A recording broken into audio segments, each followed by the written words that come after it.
भगवान बचाने नहीं आएगा हमारे बच्चे को, और न ही गुरु बचाने आएगा हमारे बच्चे को। किसको बचाना पड़ेगा? हमको। हमको अपने बच्चे को रोकना पड़ेगा, भाई ये गलत काम है, इसको छोड़ दो। हमको रोकना पड़ेगा अपनी बेटी को, ये गलत काम है, छोड़ दो। हमको रोकना पड़ेगा भाई, जब हम नहीं किसी की अपने भगवान की पूजा कर रहे, इसके अलावा किसी की भी पूजा करेंगे तो तुम्हें भी नहीं करने की, फिर बच्चे कहीं गलत पूजा पाठ नहीं करने। तो जब हम सही काम करेंगे सही काम हो जाएगा। श्री सत्य गुरु गुरु आने पड़ी मैं तेरे द्वार, गुरु गुरु आने पड़ी मैं तेरे द्वार, गुरु गुरु आने पड़ी मैं तेरे द्वार। भूले बरती के हम है बालक, भूले बरती के हम है बालक, शरणे अपनी लगाओ, गुरु गुरु आन पड़ी मैं तेरे द्वार। जब गुरु के दरबार में आते हैं तो गुरु को कहिए, हे गुरुदेव मेरे घर में सुख शांति रखिए, हे गुरुदेव मैं कहीं सफर करने जा रही हूँ, मेरे घर में सुख शांति होनी चाहिए। गुरु के दरबार में बोल के जाइए कि भगवान मैं तेरे दरबार से वहां जा रहा हूँ, घर मेरी रक्षा कर। रक्षा होगी, लेकिन कब होगी रक्षा? जब आप बोलकर जाओगे और अपने घर में बैठ कर पूजा पाठ करोगे सही ढंग से भगवान की, जब होगी आपकी रक्षा। आप सोचते होंगे कि हमारे बच्चों की देखभाल हमारा गुरु करे, नहीं करेगा। आप सोचते होंगे कि हमारे घर में गुरु पैसा कमा कर लाकर धरे, नहीं करेगा। पैसा भी आपको कमाना है और बच्चे की देखभाल भी आपको करनी है और घर भी सही तरीके से आपको चलाना है। गुरु के दरबार में क्या मिलता है? गुरु के दरबार में मिलता है प्रेरणा। जब गुरु के दरबार में प्रेरणा मिलती है तो उस प्रेरणा को लेकर अपने घर में हम लेकर चलते हैं, फिर हमारे सही काम हो जाएंगे घर में, सुख शांति से फिर हमारे घर में हमारा जीवन व्यतीत होगा। लेकिन हम क्या करते हैं? हम दो बात अगर यहाँ गुरु के दरबार में सीख के जाएंगे तो फिर घर जाकर संसार की बात करते हैं, उनको भी भूल जाते हैं। उनको जो जो यहाँ पर सीख के जाते हैं उनको भी भूल जाते हैं, फिर वो गलत हो जाता है काम। अगर सही काम करना चाहते हो मेरी माता बहनों, आप संसार में रहिए, संसार का काम करिए। सब कहा है कलयुग केवल नाम आधारा, सिमर समरम करे न पारा। कलयुग तो इतना बढ़िया युग है कि इसमें थोड़े दिनों में ही भगवान की प्राप्ति हो जाती है, लेकिन आप करना नहीं चाहते। आप करना नहीं चाहते मेरी माता बहनों। अगर करना चाहते हो तो शौक से भक्ति करिए, मजबूरी में नहीं, क्योंकि भक्ति शौक से होती है। गुरु रविदास ने शौक से भक्ति की, कामयाबी मिली।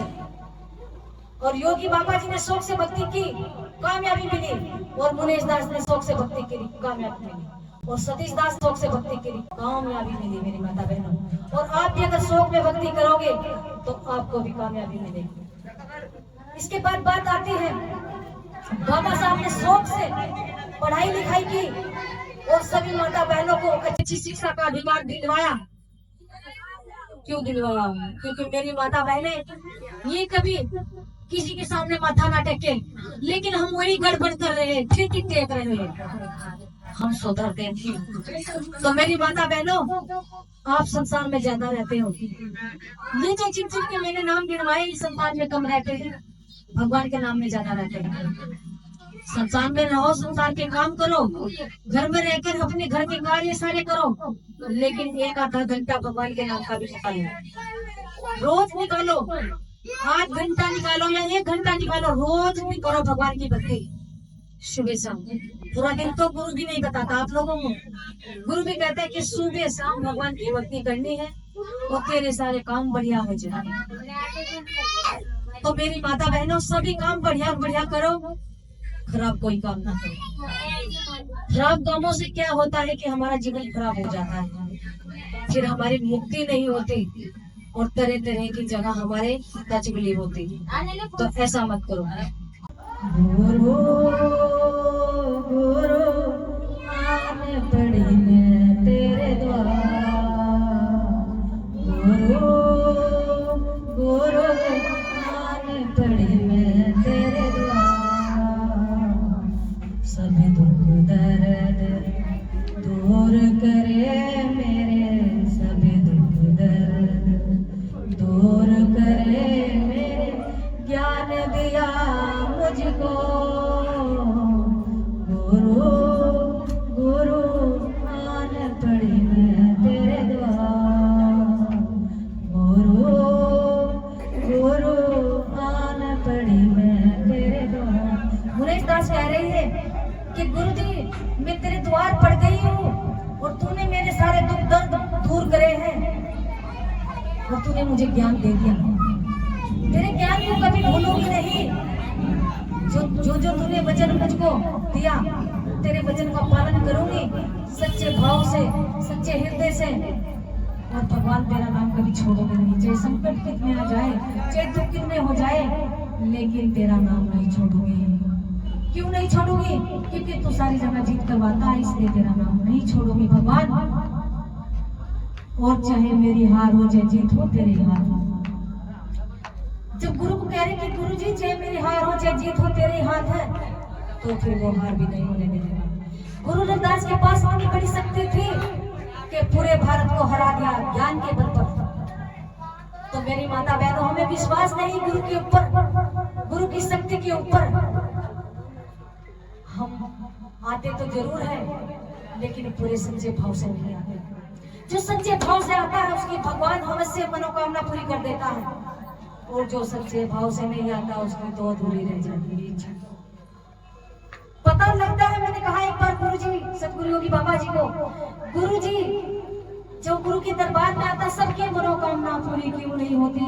उन्होंने कहा बेटा, जो सच्चे भाव से आता है मनोकामना उनकी पूरी होती है, और जो सच्चे भाव से नहीं आता, ये पहचान है, उनकी मनोकामना नहीं पूरी होती। मैंने कहा ठीक है गुरु जी।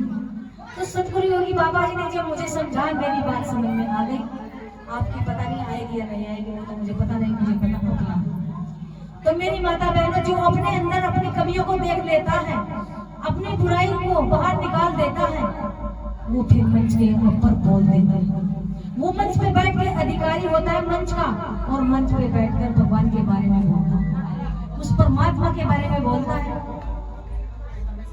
और जो हमारे अंदर बुराई होगी तो फिर हम बोल नहीं सकते। तो मेरी माता बहनों, अगर हम बुराई को छोड़ना चाहते हैं तो फिर गुरु को आपको पक्का कसकर पकड़ना पड़ेगा। अगर गुरु को कच्चा पकड़ोगे, कभी कच्चा का मतलब है कभी गए कभी छोड़ दिया, कभी गए कभी छोड़ दिया, ये आपका समझो विश्वास नहीं है गुरु के ऊपर। गुरु के ऊपर अगर विश्वास होता तो फिर भगवान की भक्ति आप नहीं छोड़ो, फिर आप भगवान की भक्ति रोज करते पूरे विश्वास से। लेकिन आपका अगर विश्वास होता तो भक्ति तो तभी होती और असर भी तभी होता। असर क्यों नहीं हमारी भक्ति में? क्योंकि हमें विश्वास बिल्कुल गुरु के ऊपर है ही नहीं। जो गुरु के ऊपर विश्वास कर लेता वो एक परमात्मा की भक्ति करता है। कहा है कि हरि से हीरा छोड़कर जो करे और की आस, वो नरे हम पर जाएगा सब फांसे रविदास। यहाँ जब रविदास का सत्संग हो रहा है तो रविदास की बात होगी, भगवान की बात होगी, क्योंकि रविदास गुरु जी ने कहा है मन चंगा तो कठौती में गंगा। मन चंगा जब होगा आपका, जब गुरु के दरबार में जाएंगे और अपनी कमियों को बाहर करेंगे। आप अपनी कमी को बाहर नहीं करते। पता नहीं कितनी बहनों के अंदर कमी छुपी हुई, लेकिन करते नहीं हो। क्यों नहीं करते? क्योंकि हम शांत होकर बैठते नहीं घर में। जब हम 1 घंटा या आध घंटा या 2 मिनट घर में बैठकर अपना देखेंगे, बैठकर पड़ोसी एकांत में, हमें अपनी कमियों का पता लग जाएगा कि हमने आज कितनी बुराई की है, कितना पाप किया है, कितना पाप छोड़ दिया, कितना धर्म पकड़ा है। तो फिर हमें पता लग जाएगा। हम अपने, किसी और की नहीं, हमें किसी की कमी नहीं गिनना, अपने अंदर की कमी को गिनना है। मेरी गारंटी, अगर तुम नाकामयाब हुए तो मेरा कान पकड़ लियो आज। आपको कामयाबी जरूर मिलेगी, जिस चीज को चाहते हैं वही चीज मिलेगी, लेकिन अपनी कमियों को देखना है, किसी और की नहीं। किसी को अगर दूसरे की कमी गिनते रहे तो मेरी माता बहनों अपनी कमियों को कभी बाहर नहीं कर सकते हम लोग। हम अपनी कमियों को जब बाहर करेंगे जब अपनी कमियों को देखेंगे अपने भीतर। आज हमने कितना भजन किया है, कितना अपने गुरु के वचन को माना है, कितना हमने दान किया है, कितनी सेवा की है, तो जब पता लग जाएगा। मेरी माता बहन यहाँ गुरु के दरबार में बोल कर गई थी कि हम गुरु के दरबार में भगवान के नाम में भंडारा होगा, पैसा देंगे, लेकिन दिया नहीं। लेकिन भंडारा फिर भी होगा। क्यों नहीं होगा? क्यों होगा? क्योंकि जो भगवान के ऊपर विश्वास रखता है, उस पूरे मालिक के ऊपर, उसका भंडारे में कभी हार नहीं होगी। क्यों नहीं होगी? क्योंकि भगवान खुद देता है, उस भगत को तैयार कर देता है कि तुझे आज दान करना है, तुझे आज सेवा करनी है, तुझे आज सत्संग सुनना है। और जिसको भगवान के ऊपर विश्वास नहीं, ना तो वो दान करता, ना वो सेवा करता, ना वो भगवान का सत्संग सुनता। वो बदनसीब होता है जो सत्संग नहीं सुनता। हमारे ऋषियों ने लिखा है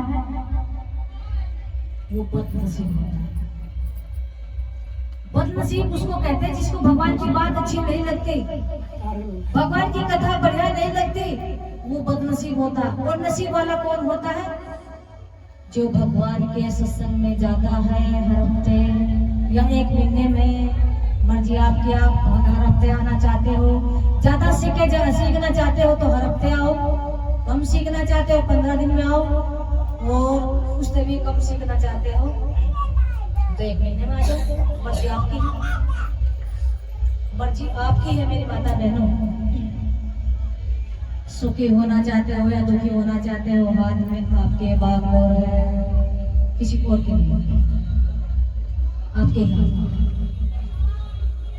गुरु गुरु आने पड़ी मैं तेरे द्वार,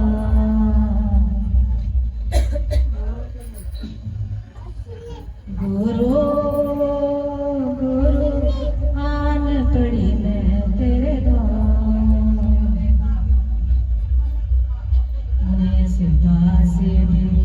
भजनिया गावे भजनिया गावे, दुख दे दो नादा, गुरु गुरु आन पड़ी मैं तेरे द्वार, गुरु गुरु आन पड़ी मैं तेरे द्वार। भगवान तेरे दर पर आएंगे और जब भी तू बुलाएगा, जब भी आएंगे, दुख दे या सुख दे तेरी मर्जी है, हार करवा या जीत करवा तेरी मर्जी है। लेकिन भगवान जहां से बुलावा आएगा तेरी कथा का वही जाएगा। आज मैं वादा करती हूँ मुनीश दास, भगवान जहां तेरी कथा में जाने का मुझे अवसर मिलेगा वही पहुंचूंगी, रुकूंगी नहीं। लेकिन भगवान तुझे हर जगह मेरी जीत करवानी है, ये भगवान का काम है। भगवान का काम है भगत की जीत करवाना या हार करवाना, ये भगत पर कि वो कितनी भक्ति कर रहा है और उसका फल देना भगवान का काम है। तो मेरी माता बहनों, आप अगर जीतना चाहते हो तो भगवान की भक्ति रोज करिए, सुबह शाम बैठ कर।